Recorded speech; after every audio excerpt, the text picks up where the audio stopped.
Hey everybody, Nick here, and today... sorry, I had something stuck in my throat. Hey, this is the Nerdy Barbarian. Today I wanted to take apart this fit strip, the Shirogorov Fit Strip, because I finally got the special tool in that's required to do it. And as far as I'm aware, nobody else on YouTube has taken one of these apart on camera. Maybe that's not true, but I don't think anyone's taken one of these apart on camera. Because they're pretty expensive collector's knives, and they have really stupid proprietary screws that you need a $3 or $4 or $5 or $6 or $7 or $800 tool to take apart. This finally came back in stock on Recon 1 for $300, which I'm assuming is the normal retail price for this. So I gritted my teeth and bought it because I really like this stupid knife and I can't get rid of it, so I have to have the tool. So here we go.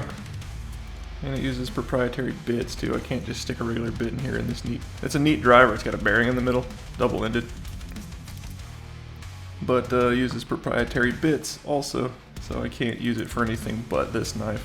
Don't buy this. It's stupid. It's anti-consumer. It's not worth it. You shouldn't buy this. But I already have it and I want it and I love it. So here we go. I'm going to take it apart and show you the inside of this thing, see if anything weird's going on. I noticed last night when I checked this, though, there is one thing right off the bat, another stupid thing about this knife. I seriously, I swear this is probably my favorite pocket knife, but I hate it. It's got only one tool hole. So the show side has Dmitry Sinkevich's logo there, the triangle. The back you've got your hole, but the pivot is not captive. Isn't that the dumbest thing you've ever seen? A single tool hole pivot that's not captive. I can't even imagine why anyone would do that. But that's what we got to go. That's what we got to work with. I was able to break the. I don't know if it was Loctite or it was a little stiff, but I just put a lot of pressure against the show side pivot with my thumb, and then pressed in on the other side with the tool, and I was able to break it loose, and so it came loose okay today because I'd already broken the seal. So, a little titanium screw, some ano. Show side pivot still in there, like I said, not captive. And then the only things we got holding it together is we got one body screw on the clip side, two body screws on the show side. After that, we're going to switch to our other end of our handy dandy tool, the smaller tri-wing bit.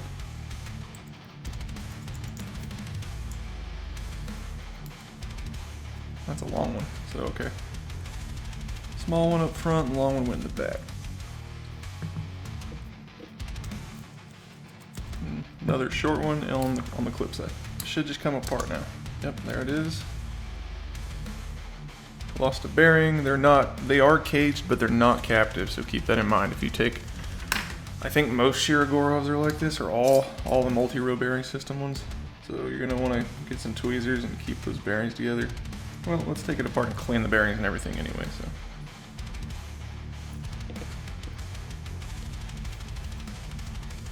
Okay. So you've got a pocket milled here for the bearings to ride on. There. Oh, yep, there is. Thank Christ. Okay. There is a steel washer between the bearings and the titanium scale. Every knife should be doing that. A lot of high-end ones are still not for some reason. This one is, thankfully. And you got. This is probably the coolest bag spacer I've ever seen. I love this thing so much. I love this geared pattern. It's shallow. It's not as dramatic as a normal geared bag spacer would be, but it just looks really classy, high-tech kind of. I don't know. I think it looks neat. I'm gonna clean this off. And when I clean knife parts like this, I just use paper towel and some 90% isopropyl rubbing alcohol, or 91%, whatever. It's pretty dirty. I've actually carried this a fair bit and used it, and just between that and it breaking in, got some metal dust and goop and stuff in there, so probably won't take it apart again for a while, so I might as well clean it up and lube it while I'm in here.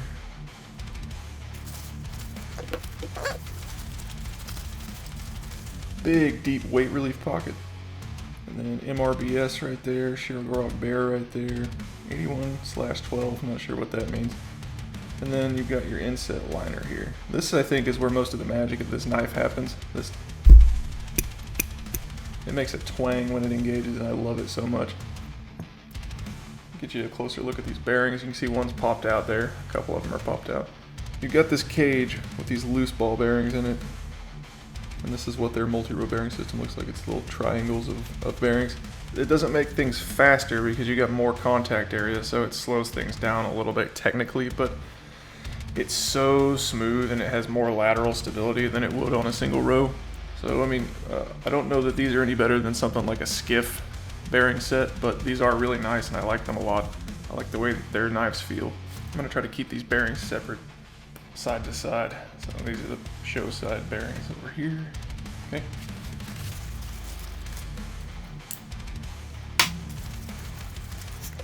Bunch of weight relief going on here too on the clips on the show side.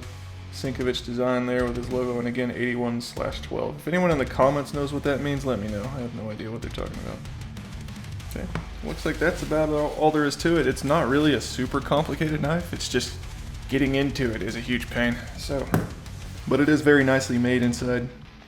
And there's the clip screw right there. It's again, the fact that they bothered to use a proprietary tri-wing screw even on the inside to hold the clip on, where you're never going to see it unless you're like me and you want to tear it open everything you get. It's kind of a nice touch, I guess, really. I mean, we're already using the screws everywhere else. Might as well stick to our plan and use it on the inside. That's kind of cool. Very cool. Beautiful, simple design. Absolutely wonderful to use and listen to. Not bad to take apart, really, either, other than the proprietary screws. So I'm gonna get this thing looped back up. Oh, let me wipe this pivot down. I should probably clean the bearings up a little too. Now so far, messing with these knives with these loose bearings, I have managed to not lose any. And let's hope that that stays true today.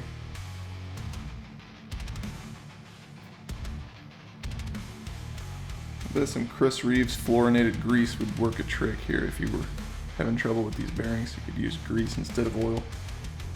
Again, might slow your action down a little bit. So I'm probably not going to do it, but if you were just fighting these bearings like crazy, a little grease would help them stay in place for sure. I bet even in oil, once I get these cleaned up and put some oil on, they'll probably stick on well enough for me to get the thing back on the knife, so I'm not too worried about it. I'm going to hit these with a little more alcohol and rub them around. And just kind of walk them around and let the bearings roll and clean themselves.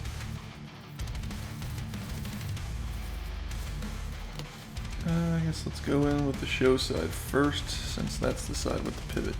I'm going to put it in with the wear pattern facing out again, so it doesn't have to start over wearing a pattern into this washer. I'm actually going to take the stop pin out of this side and put it in this side to make it easier. And put a little bit of oil here. And we'll get in this bearing race area and seep down onto the pivot. And then we're going to repeat over here.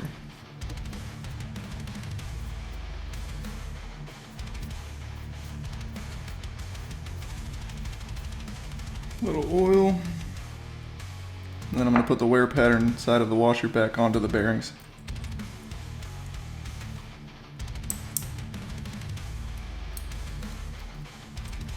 Our clip side on. I'm going to use this lanyard hole here to kind of line the bag spacer back up. And then I'm going to start a body screw.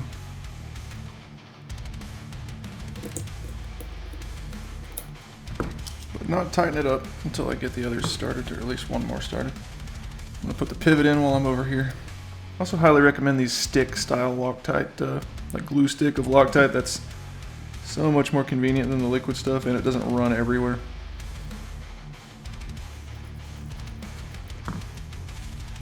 Again, the pivot is not captive, so you're probably going to have to put pressure on the other side. I'm going to tighten it to about there where it wants to stop, and then I'm going to hold off. I'll recheck it after I get the body screws in. Okay, and we got this one up front, so the short one goes up front.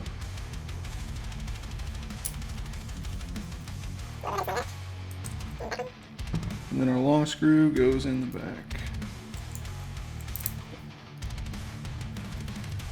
Snug that up.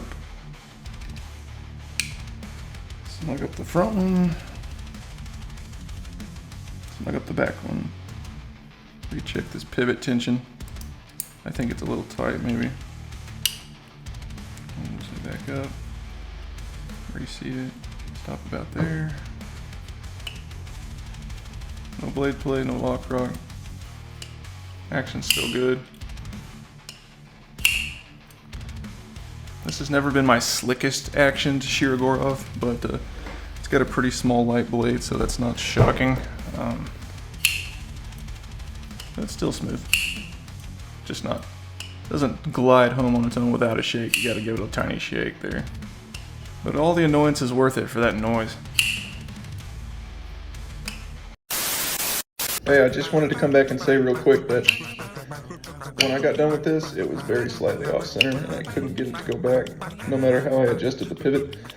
So I took it back apart and I swapped the bearings from one side to the other because I think I may have accidentally swapped them from where they were originally, and they must tune these from the factory just right, and if you swap the bearings maybe from side to side, maybe that's just enough to put it slightly off center. So swap the bearings and bearings, cages and washers around from one side to the other, slapped it back together, and all good now. So if you're doing this on yours and you come up with it not being centered the way it was, make sure you put the bearings back where you got them. Okay? Beautiful. Love it. Now that I got the screwdriver, I only have a couple of things to complain about. Namely, I still wish it had a choil. I may add that at some point if I keep using this. And it's pretty inexcusable to have a non-captive pivot on a knife this expensive, and it's outrageous to have a non-captive pivot with no tool hole on the other side. I've never seen any knife do that in my life. That is wild, but I mean, it's doable. You just put pressure on it, but I mean, that's just bizarre. I don't know why they would do that. Just make it D-shaped. Well, I don't understand why this is a thing. Well, whatever. You're probably not going to take it apart that often. Most people who own these will never take them apart, so probably no one but me will care, but I like to take everything apart. I like to see how it works. I like to be able to clean it and maintain it. I do all my own sharpening, so I'm going to notice things like that, and I'm going to tell you. So there you go. But that's about all there is to it, guys. That's about the end of this video. I just wanted to do that on camera for the first time, so there's record on YouTube somewhere. I don't think anyone else had done it, like I said, so there you go. One for the record books. Thanks, guys. See you next time.